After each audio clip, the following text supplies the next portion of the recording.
I mean, it's gonna change it tremendously. There is no question. It's a complete change in the way that we work. You seem like a very curious person that also takes a lot of time on exploring new things. Vincent, you became a very distinctive voice and opinion leader in the field of digital prosthodontics. What's your superpower? I think the superpower is that you have to commit yourself really to the job.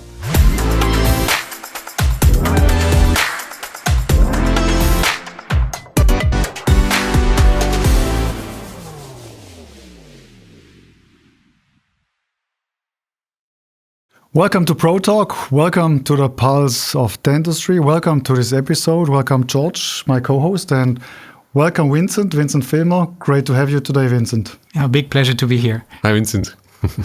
So today we will speak with Vincent about the future of dental technology, dental technicians. We will speak about collaboration and the importance of collaboration, but we will also touch topics like artificial intelligence, material science, and many more. So watch out for this episode. It's going to be very insightful the next 45 minutes. But to start with, Vincent, who is Vincent Fehmer in 1 minute?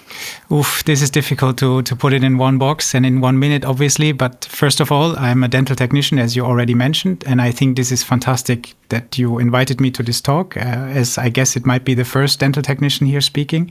I did a training as an apprentice to become a dental technician, and then I added a master in Berlin.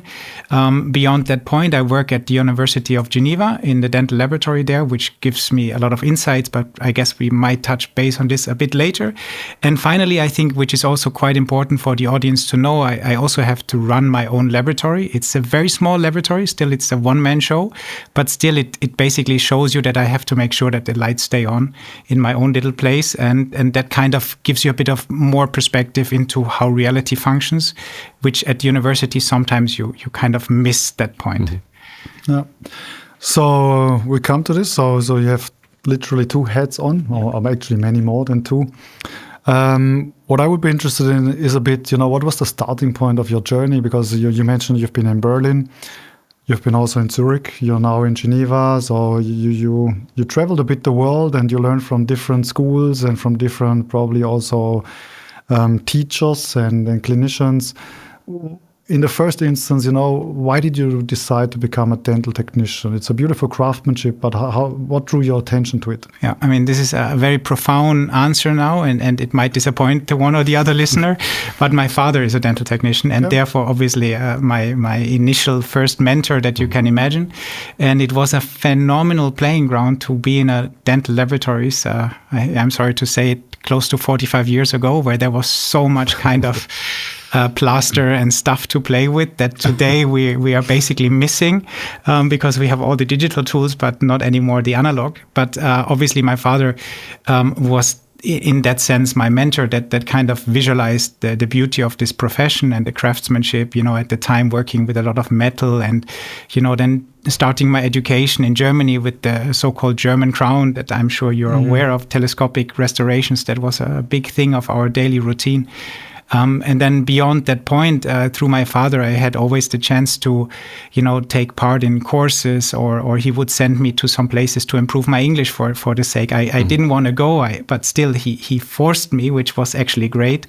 And therefore I had the chance to be a bit in the UK and a bit in the US to not only see the world, which obviously helps you a lot to grow up and to be more independent, but to improve the English on that was his main intention. But beyond that point, and obviously also see different ways of life and different ways of how this profession has been executed, that is completely different in Germany than in the US, and today completely different than it has ever been.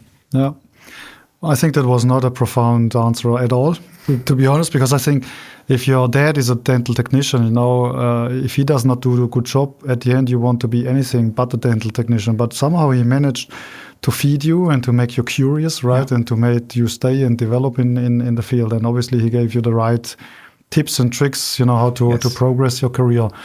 Now you mentioned that you work in the university, and I think this is what probably most of the people know. Yeah. You're working in the University of Geneva with a great team around Irina Seiler there. but you're running your own lab as well. So how is this different? What mindsets do you have to shift when you go from, let's say, from the one setup to the other? Yeah, I mean, the good thing is I have to change the setup every day.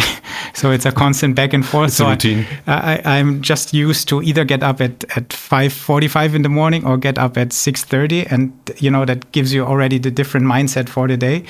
But the main difference, if you're in your private lab, this is a lot of autopilot. This is a lot of really constant work. I have a small amount of customers, only 5, but still everything has to be on time, spot on. You have the turnover times, all of those things where your head basically has to face the bench or the screen. I mean, whatever you want to imagine. But there is not so much creativity or freedom in terms of, being inspired by the colleague next to you. I am inspired by my other peers and my colleagues in the laboratory, but this is the biggest change and difference when I compare my days being in the laboratory and my days being at the university. In the university, on the one hand side, you're constantly challenged and also surprised and inspired by all these young clinicians, graduates, undergraduates on all different levels, the postgrads, that come up with ideas and they always make you to think out of the box. There is a constant kind of creativity around you that to some extent can be a bit of draining to your energy as well. But in the long run, that really gives me so much positive energy. So that is the differences here that once you're at the university, you're absolutely not as productive as you have to be in the private lab to survive. Obviously, the private lab comes with financial security and other aspects that are also very important for me. But if I would have to choose and I would be financially independent and I would have to give up one side, I would never give up the university. I can imagine. It sounds there's a lot of inspiration and creativity going on, but it makes you very credible as well, running your own lab because you're in it every day and you have to serve those 5 customers. And by yourself, that's quite a lot. I can imagine there's a lot of cases coming your way. Yes, and complex casework as well. And I think in implant dentistry, I'm really convinced. Dental technicians play a key role in the success of every clinician.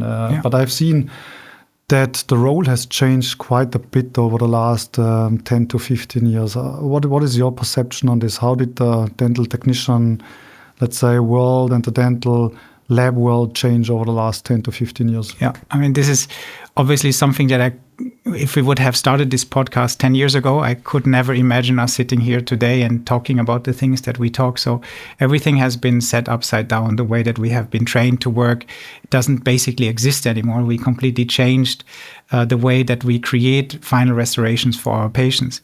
But then on the other hand, the basic role of the dental technicians is still to create the final restorations that will hopefully for a long time be stable in the patient's mouth, look like a tooth, not like a crown, and fulfill all the biologic needs that such a restoration has to fulfill. Having said all of this, with all the new technologies that also we will touch base on a bit further down the road, it has become really challenging to keep track on all the materials, on the material combinations, the abutment selections. So there's a huge base of knowledge that technicians have because we are used to work with those materials since a long period of time that we can bring to the table. And actually we are a great partner for the clinician in the support of which abutment to select, which restorative material to choose, to deliver prosthetic outlines in order to have a prosthetic implant planning accordingly. All those factors, this is the core strength of dental technicians. And then obviously when it comes to high-end complex aesthetic restorations or rehabilitations, you still need a craftsman. You need a skilled dental technician to finalize, reshape those milled or printed restorations to get to this final excellence that we want to achieve. I mean, there's a lot of technology that changed, what you mentioned, and we come to this later in the podcast. I would like to focus first on what you mentioned, the collaboration bit to the clinician, because I think you guys play such an important role to the success and also, I would say, to the progress of clinicians, I would say. And really, I mean, today, you and Irina, you are, I would say, a great role model of a very close collaboration between clinicians and technicians. But it's been before, also with Ronny, Dani, Thomas. I observed this always with you, that you had a very close collaboration with those clinicians. You know, what is the key to success there, and what is really important if you look at this? What is working well, and what is your advice, I would say, to any pair of dental technicians and clinicians out there? I mean, you see that when I was very lucky that with my father, you know, supporting this, I was exposed even at a young age in terms of dental age to observing lectures and just learning from people, you know, presenting certain concepts on stages, like just as we do it today. And then I realized that at one point I always take home much more if I listen to the other side. So if I don't listen to a dental technician, but if I listen to a clinician. So I understood that this collaboration, the more I know about the other colleague, the better I can serve him, the better I can be in my job. Because, you know, I understand the global complexity in order to get to the final product, whatever it is. Can be an implant crown, it can be a bridge, it can be something super complex, much faster and much more pointed in that sense. So for me, it was absolutely crucial in my career that I would find this engagement with the clinicians. And that was basically what led me to the University of Zurich. Besides, obviously, legends like Peter Scherer that I had also the pleasure and the luxury to listen on early on, still not being fully able to understand his skill and what he meant to our profession. But I wanted to be in a university. I wanted to be at a spot where I'm very close to the clinicians so that I could see all their struggles. I can learn from them. And also I could expose myself to them in a sense that I can show them my skill set. And I can also show them where are the limitations in our profession so that we end up with something that is predictable in the end. That was always my kind of goal. And I mean, you ask, what is it that young technicians could do is obviously try to build a long-term standing relation with your partner, with a clinician that maybe is the same age as yourself, that then enables you to go to congresses together, you know, just understand lectures together, go into events together, and then try to apply those things as a team. Yeah. And what I would add, I think, what I observe is, you know, what you said is listening to the other side, you know, walk in their shoes, try to understand them. The other thing that I observe you collaborating with your clinicians is it's always on an eye-to-eye level. You know, there's no hierarchy. Yeah. And to be honest, I think in the past, I felt always there was a bit of a hierarchy in this. And I observe couples that work together, or pairs of dental technicians and clinicians that work in a humble way on an eye-to-eye level, you know, seem to be in tendency more successful than if there's an unnecessary hierarchy, yes. I think. I mean, this depends very much into the country that you're in. I mean, if you have the pleasure like us and the luxury of, you know, being in different countries around the world, then you still find, even in Europe, places where there is a clear hierarchy between dental clinician, between a clinician and a dental technician. Having said this, really, it matters and it doesn't matter. My goal is to be myself. To bring knowledge to the table, to read what clinicians read, to understand their struggles. And I think then eventually, if you are a good partner to them, automatically you will be treated on the same eye level. And obviously, I have certain core strength and a clinician has a certain core strength, and I never dare to overstep. To just put it in very simple terms, I'm super happy to provide a diagnostics for a clinician to then plan and place an implant. But I would never dare to, you know, plan the implant according to my diagnostics. So those are the things where you just have to also understand where are your personal limits and, you know, where is then the other partner coming in and where's the space also for the other partner. And that always worked well. And then obviously Switzerland is a fantastic, how do you say? I don't want to say playground, but it's a fantastic country to execute the job that we are in. And on a personal note, I mean, Vincent, you became a very distinctive voice and opinion leader in the field of digital prosthodontics. What's your superpower? What sets you apart from others? I know that's a difficult question from you because you're a very humble person, but you know, I'm to a sense, yes, I'm humble by education, but also I'm very proud on what I have accomplished. 10 years ago, I could have never envisioned myself, looking backwards on a path where I am today. It was completely out of the box. So I'm very, very happy that I was able to achieve all of this. But what is the superpower? I think the superpower is that you have to commit yourself really to the job. I mean, I have invested nights, weekends, hours and hours and hours first. I mean, in the first 15 years of my profession, just to get the profession right, just to be able to create teeth, whatever material, whatever restoration. And then beyond that point, when I had the feeling that I mastered that to some extent, I went and I went into the dental literature. I went and read what clinicians read.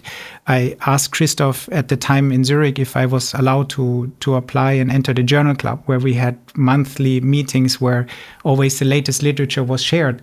But this is not a one-way street. You could not just passively be there and listen. That would be easy. But you also had to then present your own journal, and you had to pick 1 or 2 manuscripts per month and present it to the audience, which are your peers and your colleagues. So still it was quite a challenge. It had to be in English, and I never had learned to present a scientific paper. So there was also for me a huge learning curve in it.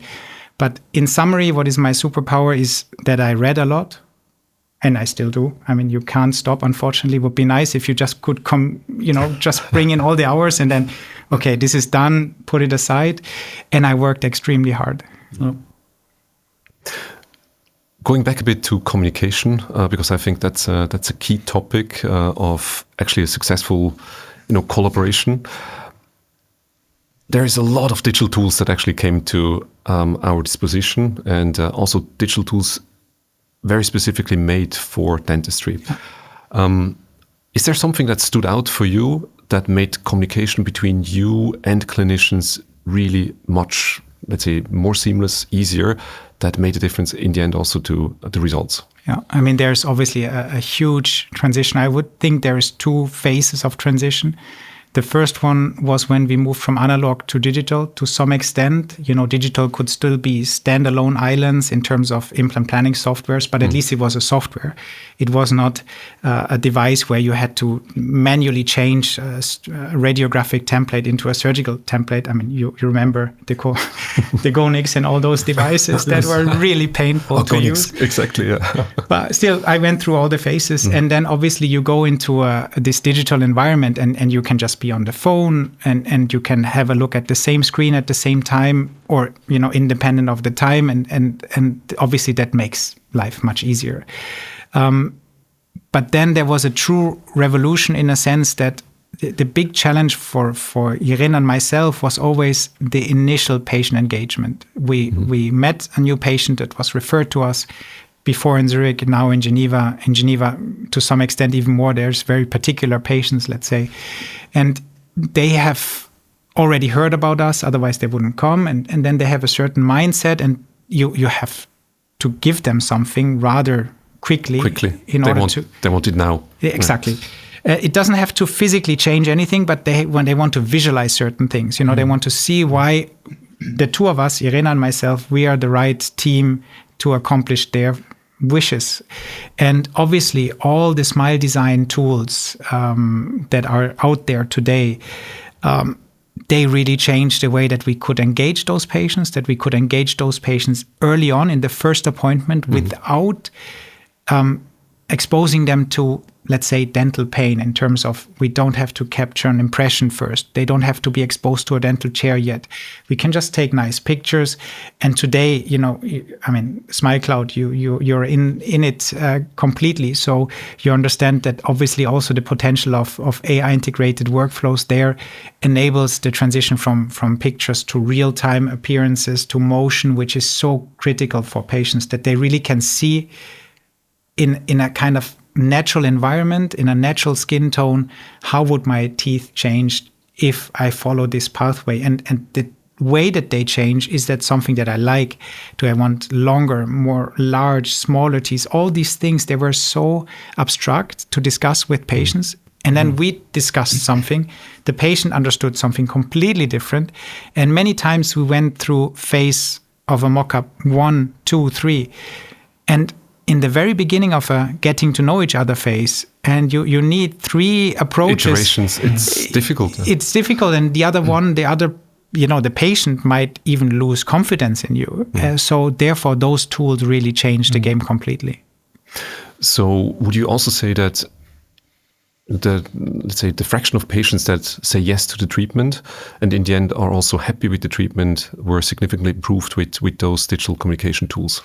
I think I'm not the right person to answer this, because at the university, these people, they come really in particular to the university for an undergrad treatment. There are some different also financial aspects to it. But when they come then to the postgrads or to IRENA, there's already a certain mindset that they want to have the treatment. But I'm sure that this kind of engagement helps tremendously. I mean, this I can say. If there is a higher conversion rate in numbers, for us, I cannot tell you. Yeah, we see that fear of the patient also for the treatment and not understanding what's going to happen. And then also the very simple question, well, what am I getting for the investment is something that has a very important, let's say whether you want to do the treatment or not. And I think also for the potential to treat patients, this has really changed the game as we understand. And then you see, sorry for this little engagement here, dental treatments, unfortunately, is not like, I mean, buying a car or buying something is like, it can be a beautiful process. And then you might have to wait 3 months until it's built for you or whatever. But, dental treatment, especially a complex one that goes through certain phases of healing and maturation, it can be easily 2 years. So, I mean, you're deciding for something and then it leaves you behind with a decision that you will stuck in for the next period of 1.5, 2 years. And you never had the true chance to visualize something early on. You see, that is quite a stretch of trust. So it is very powerful if you have the means to early on really engage the patient, visualize a treatment outcome, find common ground, make the patient part of the treatment planning, because it is so difficult. We are professionals. We are like used to talk. We are like, unfortunately, not used to listen. So we should be better listeners. But the moment the patient speaks to us, we immediately know the answer. And it's true, we know the answer, but we still miss to listen what the patient really wants. And those tools, they help tremendously. You seem like a very curious person that also takes a lot of time on exploring new things. And also with digital tools, probably you had to try certain tools and then see, okay, they didn't have the impact that you wished they would have. Now, for, let's say, the next generation of dental technicians, what do you think is worthy time to invest in? Which tools should they look into to really get them ready for the future? Yeah, I think the bottom line is you have to be ready to receive digital files from your clinicians. That is, I think, the bottom line to everything. It's very basic. Yes, it's very basic. It sounds in such a high-profile discussion super basic, but if you travel the world, I guess like also it's you do, it's still not. So the next generation of dental technicians, they have to learn, to acquire those data, to work with function. That is something that is still missing to some extent, because when you have looked at workflows in the past, clinicians were very trained to use face bows, do certain kind of movement and motion recordings. Today, it's kind of the workflows imply that you just take an upper lower impression and a lateral bite, and that's it. And then you base a workflow completely on mean values, which obviously can work for simple restorations, but not for more advanced ones. So all kind of digital motion recording has to be incorporated into your design in the future. That is certainly something that I strongly believe in. And again, you as the receiving end of all this data, you have to be able to work with those data. All the other things, I think their technicians are perfectly trained. Manufacturing, it doesn't matter if 3D printing or milling, this has been integrated in the laboratories, I think, since the introduction of zirconia. I mean, it was used in not, unfortunately, not the ideal way. It was used just as a framework, and then it led to all the chippings that we see. But, still, we were there to manufacture zirconia based on CAD/CAM procedures. we want to continue to make this podcast also useful for the clinicians. So I understand the technicians and clinicians. We understand what they need to prepare themselves for. We also looked into your engagements in terms of being a publisher and editor-in-chief, and you're the editor-in-chief of the International Journal of Aesthetic Dentistry, which I think is a very, let's say, renowned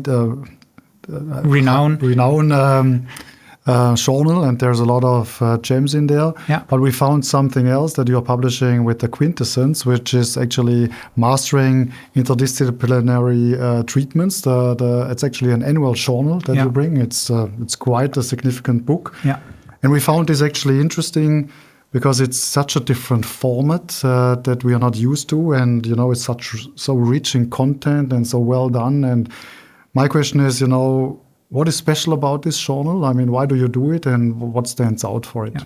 I mean, first of all, it's a great privilege to being, as a dental technician, asked to be editor of a scientific journal, and then on the other hand of the QDT, which is, it just is fantastic because you're exposed to so much of the latest work that is produced by the phenomenal clinicians around the world. But what makes this QDT stand out for me is that it gives me it allows me to invite clinicians, the best teams that I know, that I'm exposed to around the world, youngsters that I just get to know, that are showing me their cases and their clinical excellence, and giving them a platform. That is one thing that just me personally, I really enjoy having this fundament for them, or giving those young people the opportunity that I have been given in the past myself, multiple times by colleagues.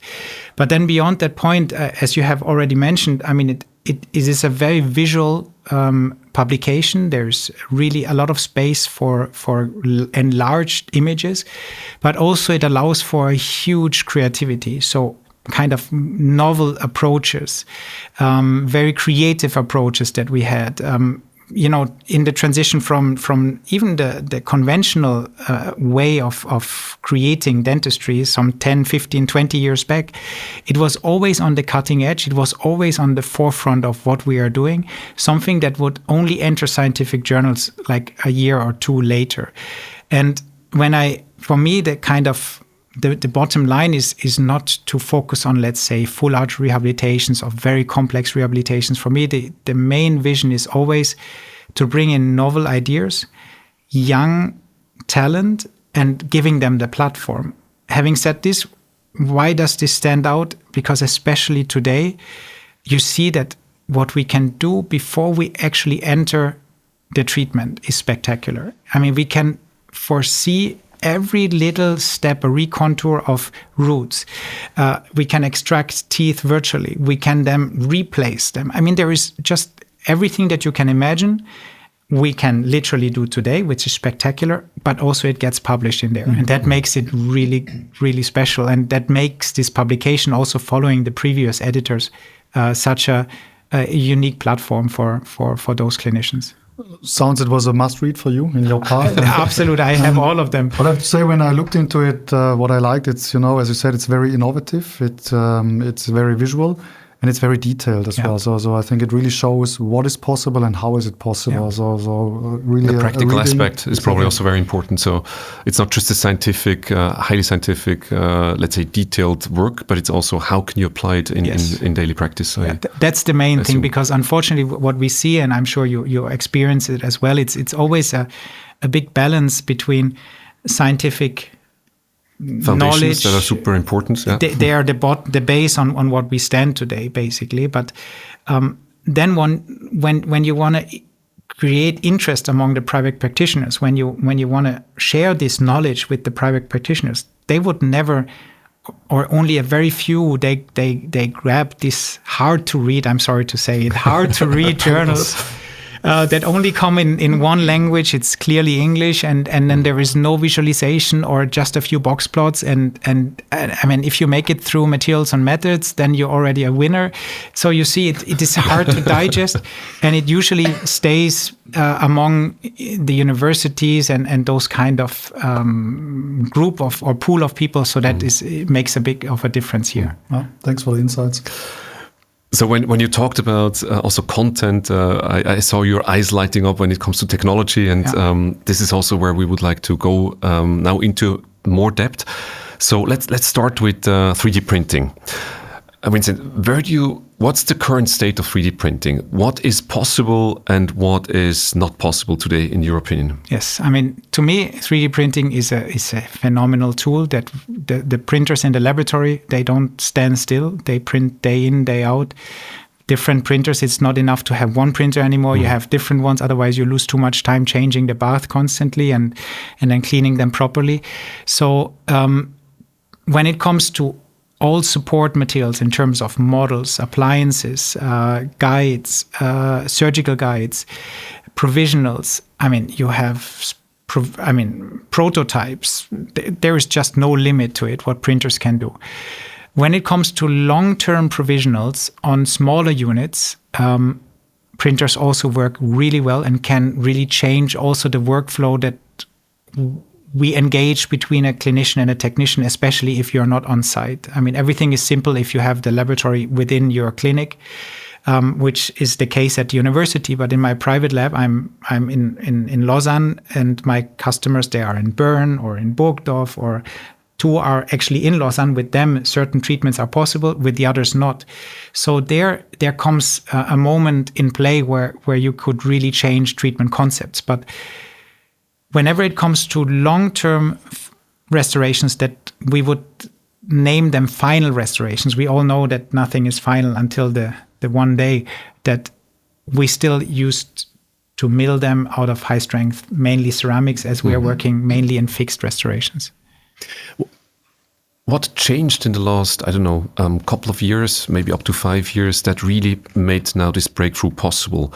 So all of a sudden, it seems to be very common sense to use printing, but for a long time, it was more for the very advanced labs to be in all of those details.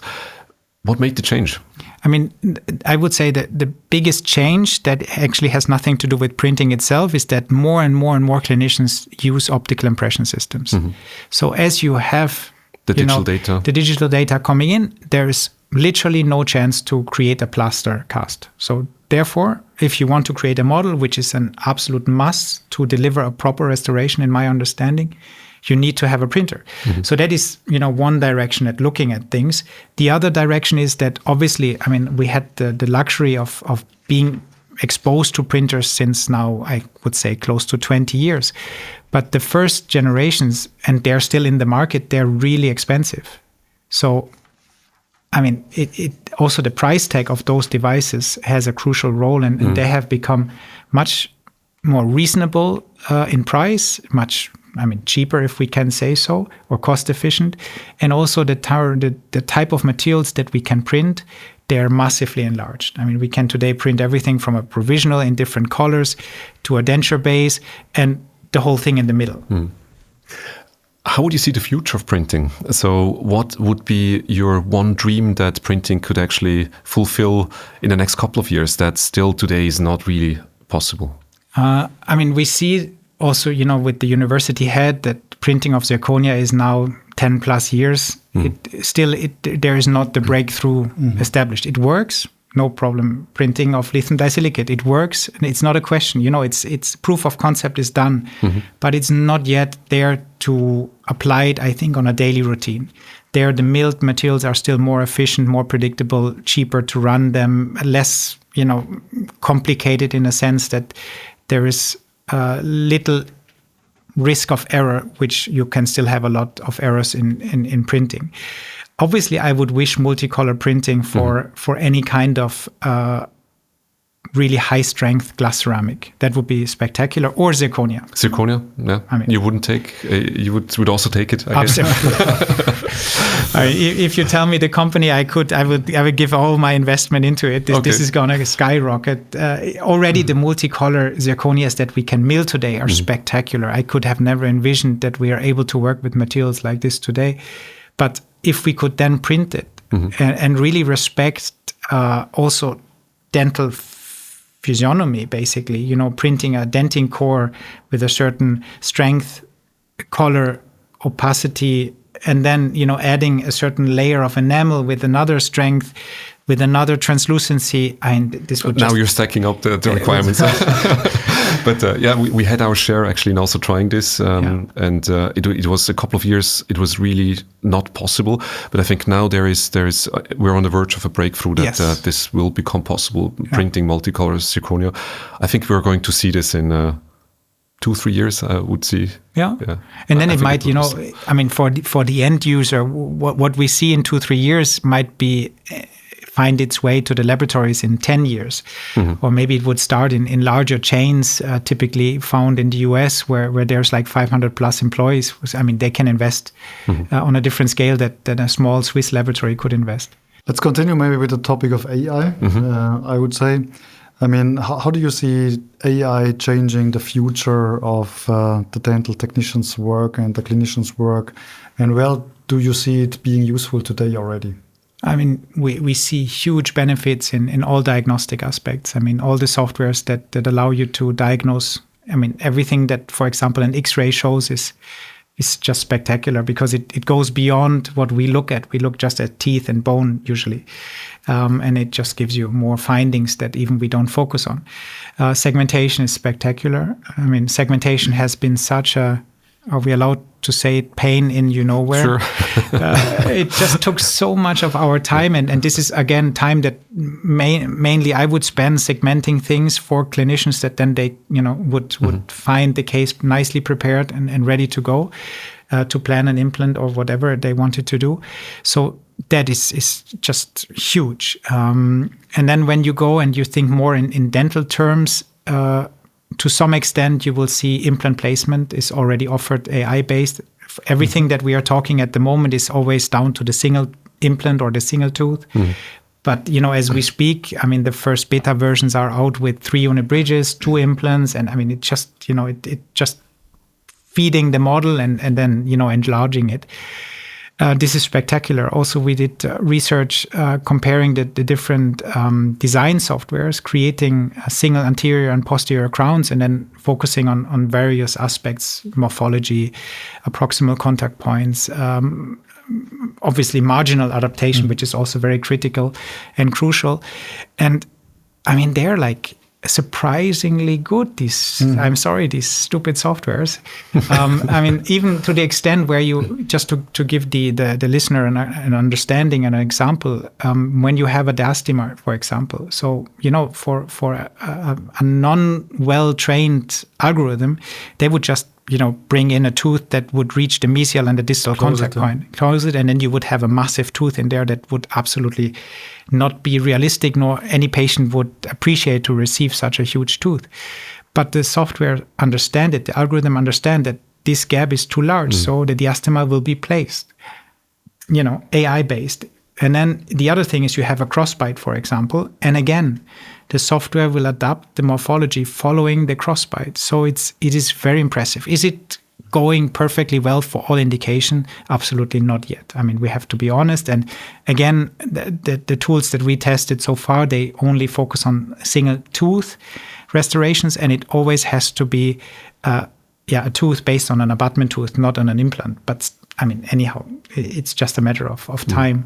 But it's super interesting, super impressive to see what's going on. And then, going back to Smile Design in terms of Smile Cloud, again, you see the initial algorithm that Florin developed, also with your support, is already, scaling down certain kind of variations of ideal tooth libraries for an individual patient. Instead of, having to look at 20 or 30 or 40 or plus, you just break it down to maybe an ideal 1 or 2 or 3. So that makes, again, the communication much more efficient. Yeah. How will that change basically what you're doing today and what dental technicians, curricula might be in the future? Because it looks like there is a lot of substitution, and we talked about production before, printing, milling.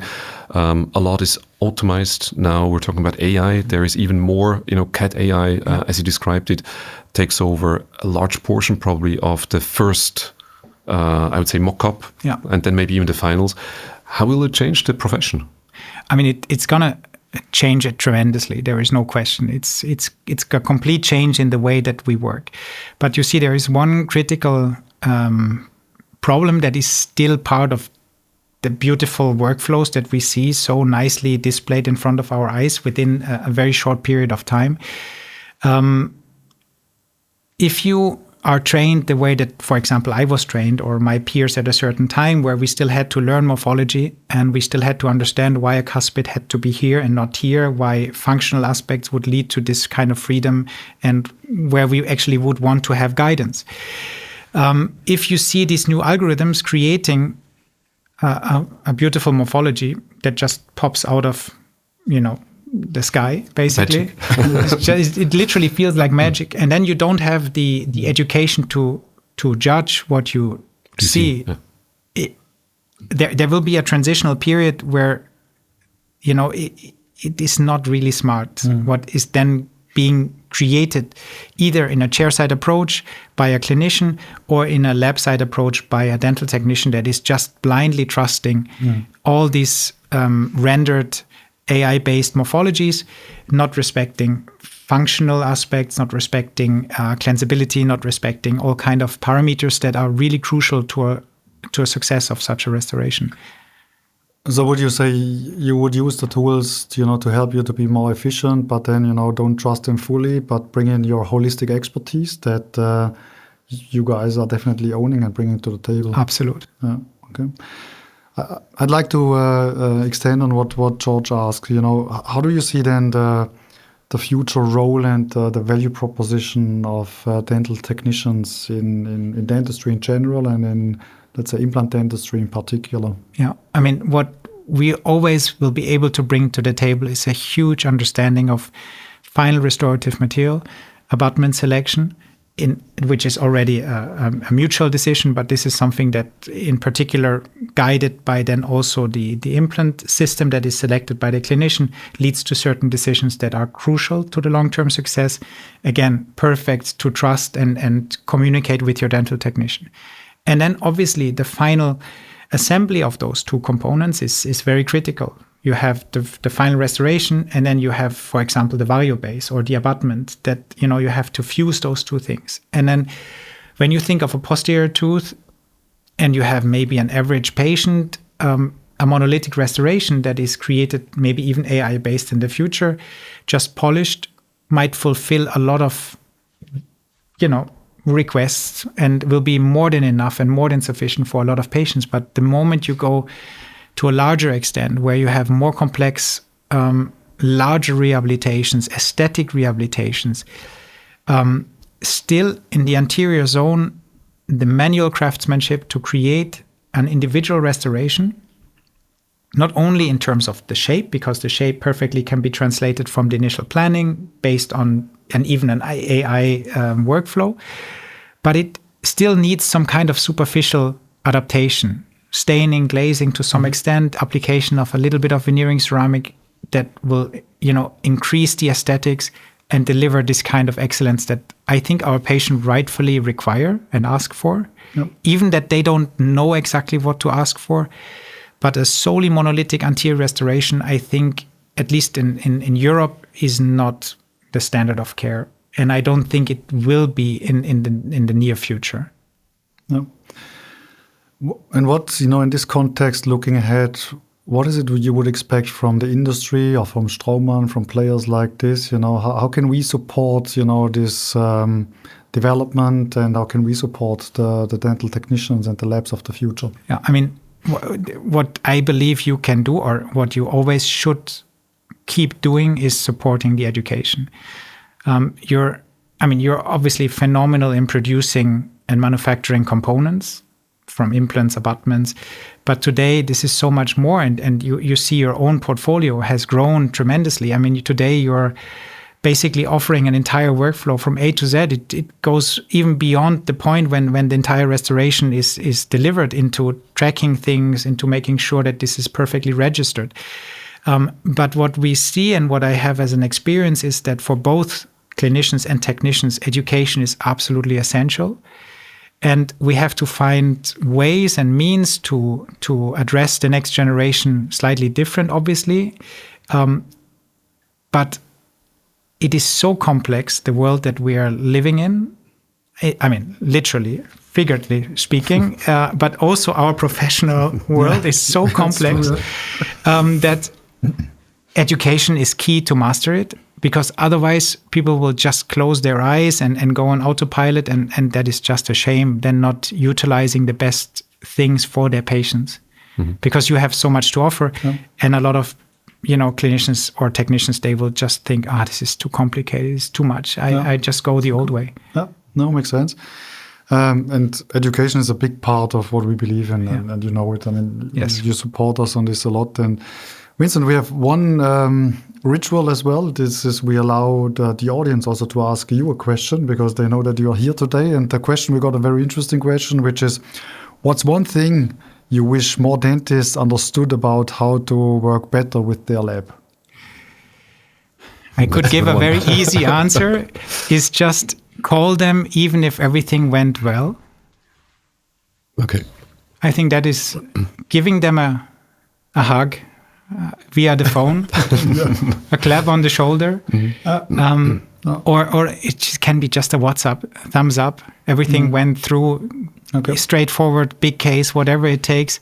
Because obviously we are trained to solve problems. Then things, when things don't go as we had envisioned them, then there will be the call and there will have to be some adjustments. It's just natural. There's nothing against that. But if you then, you're living your life and you're doing your job 20 plus years, and the only thing you're exposed to is negative feedback, that does not motivate. No. I can fully understand that. Yeah. No, and you guys are, like the clinicians as well, you are emotionally so invested in what you do in every single patient case, right? Yeah. And then having this recognition is very powerful as well. And Vincent, we talked about this before. We also want to give you the opportunity to ask a question to us that you always wanted to ask.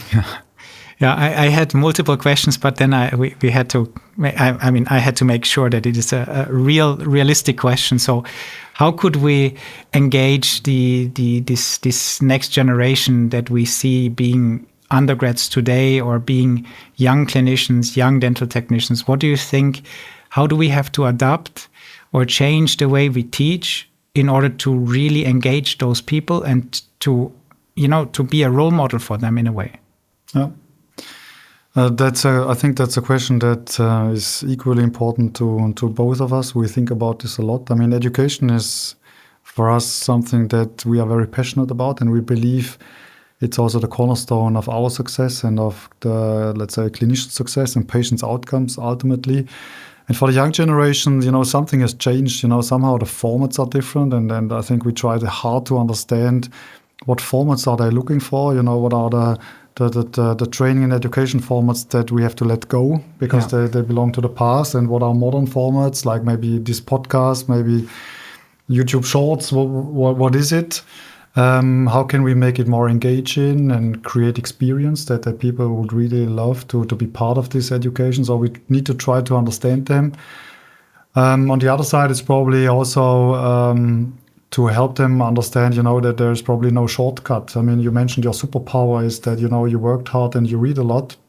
And I think we have to agree that, there's also no shortcut here. I think we can make it as engaging as possible for also the young generation. And then it's also more fun for us probably. But you saw it like on formats like the aesthetic days, this is 2.5 days hard work for all the participants. That they sit there, they are very disciplined, they listen to all of this, and this is where progress happens and where inspiration comes. And then probably this is only the inspiration. There is a course that goes into much more depth that you need to follow with Eric van Doren, David Noré, whoever, with Vincent, with Irina, that you need to put time and energy into this. Otherwise, I think that, it will be difficult to progress. But I think if you do this as a young generation and you invest this, I think it's exciting, and the future is bright, and you can differentiate yourself big time with what you do. So I think it's as you can feel, it's a topic we are very passionate about. Yeah. There is a very important clinical need there that doesn't become less, and I believe for those people that actually get this passion across and also start to invest and, as you also described, work hard, then I think you have a very fair chance that you can be successful. So that's not in every, let's say, profession the case. But here I really think that there is a big potential. Yeah. And we spoke before the podcast about some beautiful examples of young clinicians that we all know that are so passionate, and they are in the literature, that they have fun with this, but they feel the responsibility also for their patients to create long-term outstanding results, and it's so rewarding to them when they achieve those. So I think it's also quite rewarding to put this effort into this. So, George, we come to an end of, I think, a very insightful podcast. Thanks a lot, Vincent. George, what stood out for you? It's always a privilege to try to summarize, let's say, almost an hour talk or conversation that we had. So, Vincent, what really struck me is you're striving for excellence. And you do this with basically everything that you have at your disposition. Basically, it started with being curious. I think you're a very good listener. We talked about how important it is to actually listen. And then also the collaboration that stems from it. Basically, without listening, it's very difficult to collaborate. So you're connecting this hunger for striving for excellence with learning, listening, and collaboration. So I think this was for me the core of the talk, and very impressive on how you managed to bring the profession to a different place. I think people like you, they have a big influence on how dental technician work, dental technician as a profession are recognized, and also, have the chance to be recognized as really an eye-level contributor to a final outcome that patients will like. Yeah. Thanks for a great summary, George. And this brings us to an end. Thanks a lot, Vincent, for being here. It was really a pleasure. Yeah, it was a pleasure. That you came over from Geneva. And to the listeners, if you liked this episode and you felt this was inspiring to you, please, forward it and recommend it to your friends and colleagues. And please continue following us. You can listen to us at Spotify, at Apple Podcasts, any of your podcast players. Follow us and look out for the next episode. Thanks a lot for listening in.